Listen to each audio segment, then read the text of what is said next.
En nombre de l'Assemblée générale. Au nom de l'Assemblée générale, j'ai l'honneur de souhaiter la bienvenue aux Nations unies à son Excellence Robert Mugabe, président de la République du Zimbabwe. Je l'invite à prendre la parole devant l'Assemblée.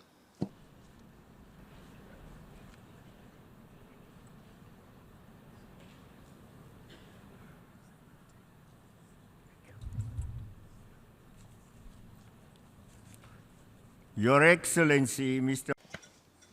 Excellence, Monsieur Morgan Slicketoft, président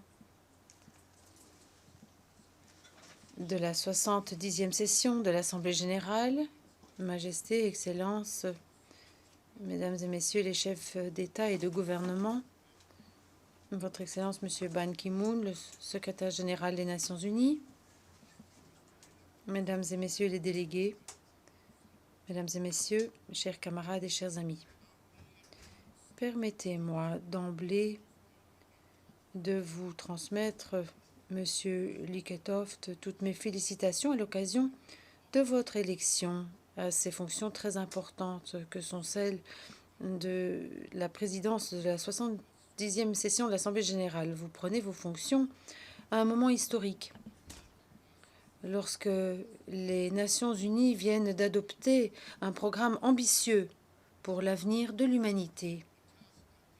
La tâche qui vous incombe nécessite que tout le monde mette la main à la pâte et vous pouvez compter sur notre coopération et notre appui durant toute votre présidence. Monsieur le Président, je souhaiterais féliciter Monsieur Sam Kutesa, un noble fils de l'Afrique, pour le dynamisme avec lequel il a dirigé les travaux de cette auguste instance durant cette année.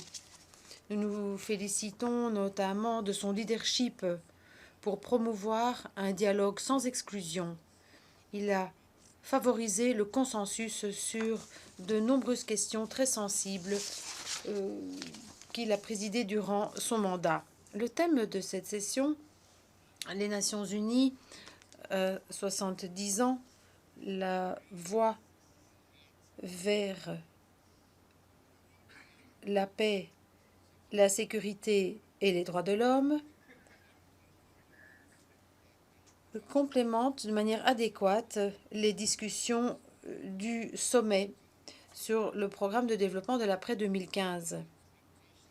Nous espérons que les Nations unies vont tirer les enseignements de ces 7 décennies pour qu'une nouvelle ère s'ouvre, une ère de paix, d'égalité, de justice, une ère nouvelle qui reconnaîtra et encouragera le caractère commun de notre destin commun grâce à une coopération internationale accrue et à la solidarité. L'Union africaine, Monsieur le Président, se félicite des priorités que vous avez proposées parce qu'elles vont de pair avec notre propre plan de développement, le programme 2063, qui reconnaît les liens intrinsèques et inextricables qui existent entre la paix, la sécurité, le développement et la pleine application des droits de l'homme.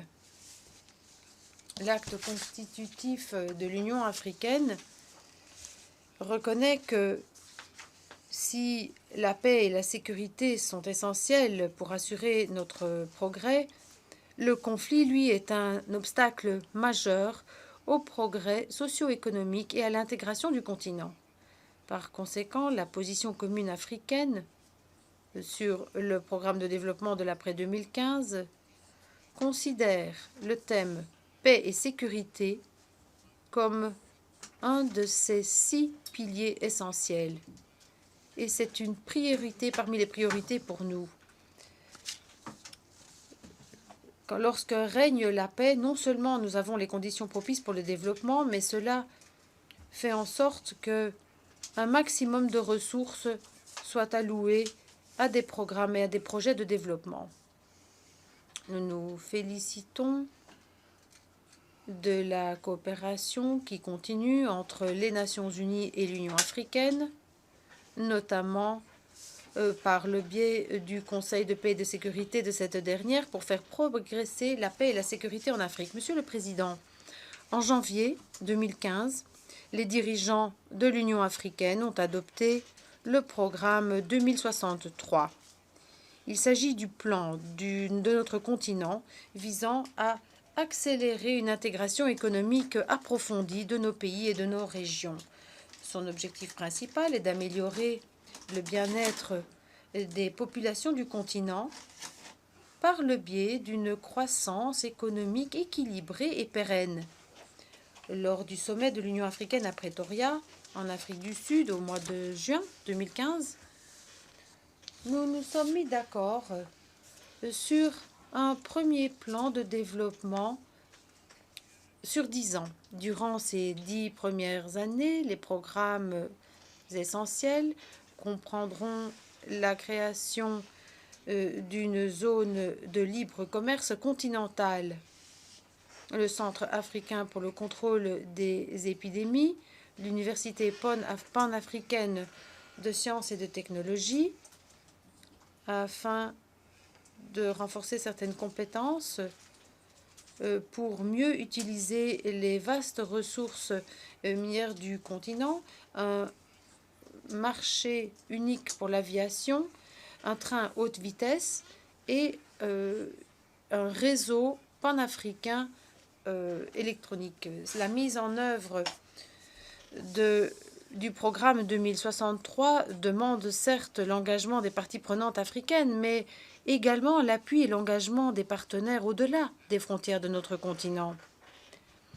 L'Afrique ne cherche pas des personnes qui feront le travail à sa place, elle cherche des partenaires en matière de développement des infrastructures pour créer des chaînes,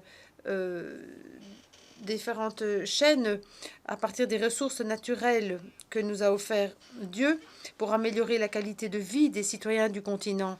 Le monde entier va tirer profit d'un continent africain plus solide sur le plan économique qui sera libéré d'une dépendance exagérée par rapport aux autres. Monsieur le Président, l'adaptation au changement est un des ingrédients essentiels pour qu'une organisation puisse être efficace et vibre, notamment les Nations Unies. Le monde a fondamentalement changé depuis 1945. Et les Nations Unies et toute l'architecture de gouvernance mondiale restent enlisées dans une époque révolue. Cette hiérarchie archaïque entre les nations menace de saper la confiance et l'appui dont jouissent les Nations Unies parmi la majorité de ses membres. Nous sommes déçus par le fait que nous avons manqué cette possibilité offerte par cette commémoration pour aborder la question brûlante de la réforme du Conseil de sécurité des Nations Unies d'une façon qui répondrait aux demandes et aux attentes justes de la majorité d'entre nous. Je souhaiterais réitérer notre profond attachement à la position commune africaine concernant la réforme du Conseil de sécurité repris dans le consensus des Ulwini et dans la déclaration de Sirte. Je lance un appel à tous ceux qui sont les véritables amis de l'Afrique, à tous ceux qui ont à cœur la justice, l'équité et la démocratie, d'appuyer les propositions raisonnables et justes de l'Afrique. Monsieur le Président,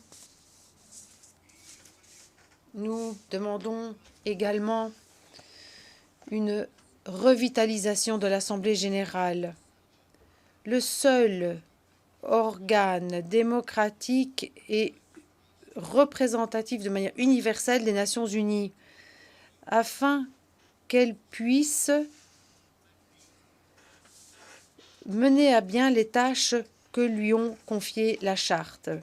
De la même façon, nous appuyons l'appel à la transparence et à l'inclusivité lorsque l'on choisit le secrétaire général, en assurant que le l'Assemblée générale joue un rôle plus important dans ce processus. Après tout, le secrétaire général est au service de tous les États membres et pas seulement au service d'une minorité privilégiée. Monsieur le Président, respecter les droits de l'homme est une obligation qui nous incombe à tous et elle est consacrée dans la Charte des Nations Unies. La Charte n'accorde à personne le droit de juger les autres en remplissant cette obligation universelle. À cet égard, nous rejetons la politisation de cette question très importante, l'application du deux poids, deux mesures qui considère comme victimes ceux qui osent agir de manière indépendante par rapport à ceux qui se sont autoproclamés les préfets de notre époque. Nous rejetons les tentatives d'établir des nouveaux droits qui vont à l'encontre de nos valeurs, de nos normes, de nos traditions et de nos croyances. Nous ne sommes pas des homosexuels. La coopération et le respect pour tous fera progresser la cause des droits de l'homme de par le monde. La confrontation et le deux poids, deux mesures ne le fera pas. Monsieur le Président, l'autodétermination et l'indépendance sont des droits intrinsèques et fondamentaux dont doivent jouir tous les peuples, partout, sans aucune distinction. Nous sommes profondément préoccupés par le fait que le peuple sahraoui se voit nier ses droits fondamentaux. Nous exhortons les Nations unies d'apporter la touche finale au processus de décolonisation du Sahara occidental, au Proche-Orient.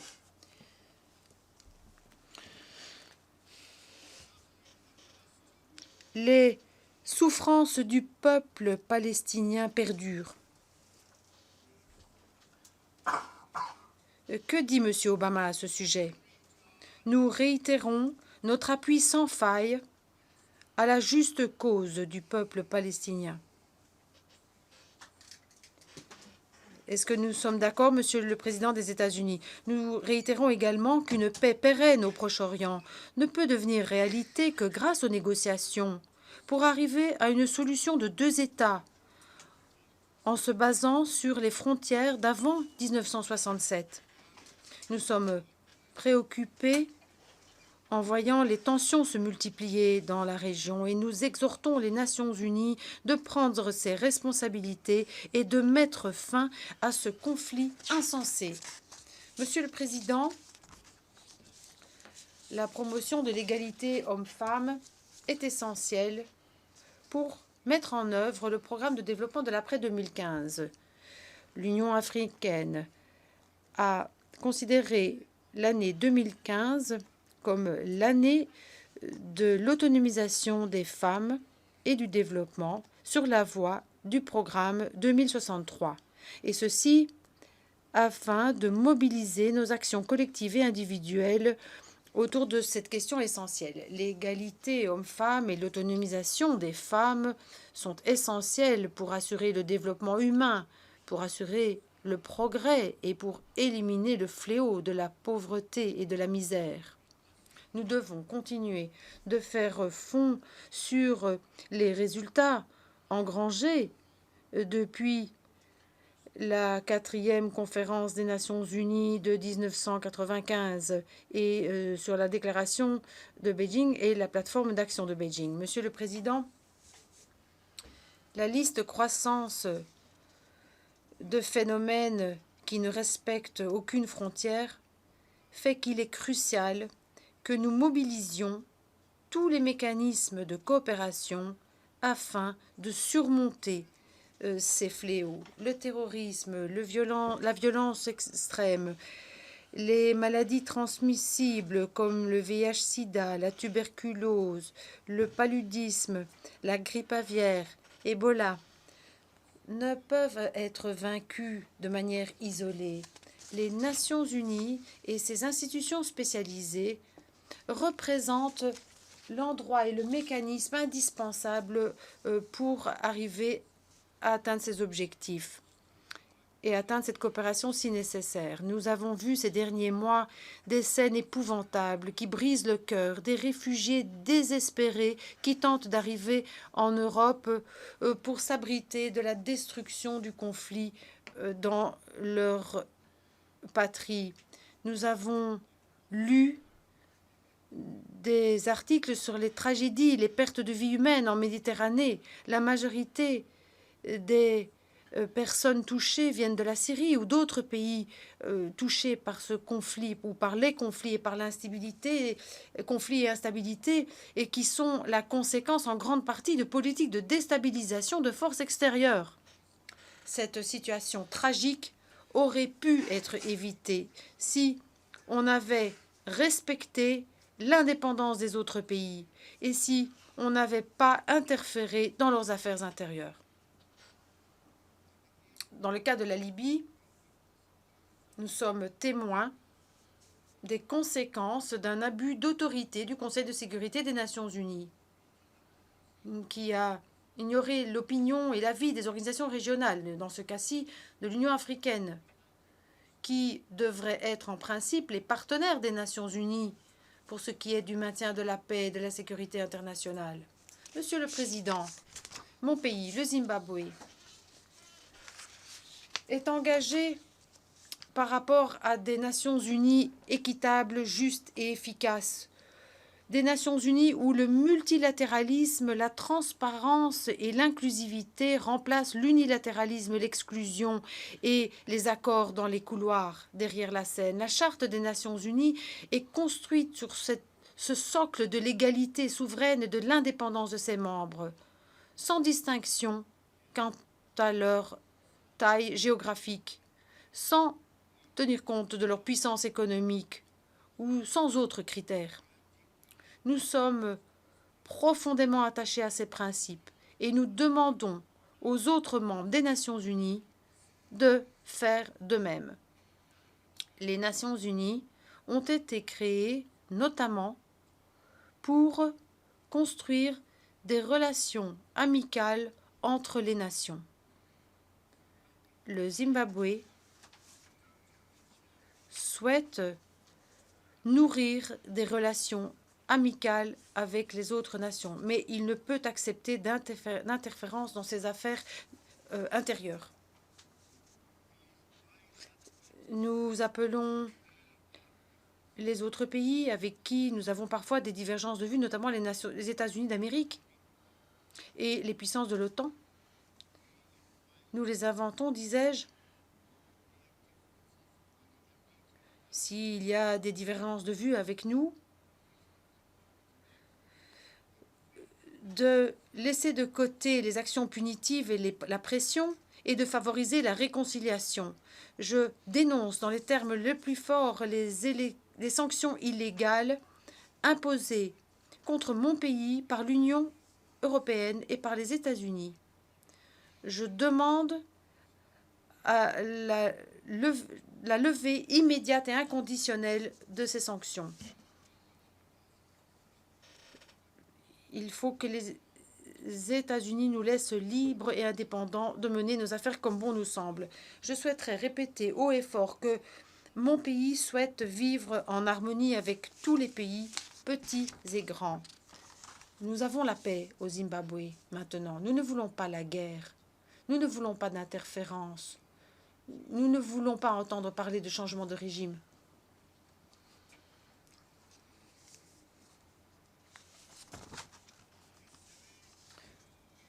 Le 70e anniversaire de notre organisation a été marqué, Monsieur le Président, par l'adoption d'un programme aux multiples ramifications qui dispose du potentiel pour transformer complètement notre monde à bien des égards. Nous ne nous faisons pas d'illusions concernant les défis qu'il nous faut relever, mais nous ne sommes pas découragés non plus.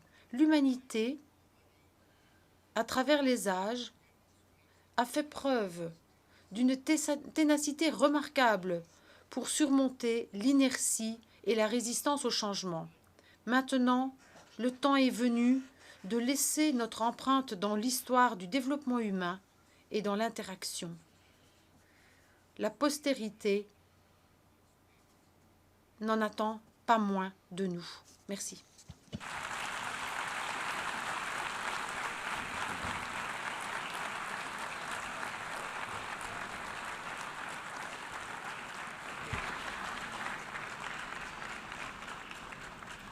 En nombre de l'Assemblée Au nom de l'Assemblée générale, je remercie le président de la République du Zimbabwe pour la déclaration qu'il vient de prononcer.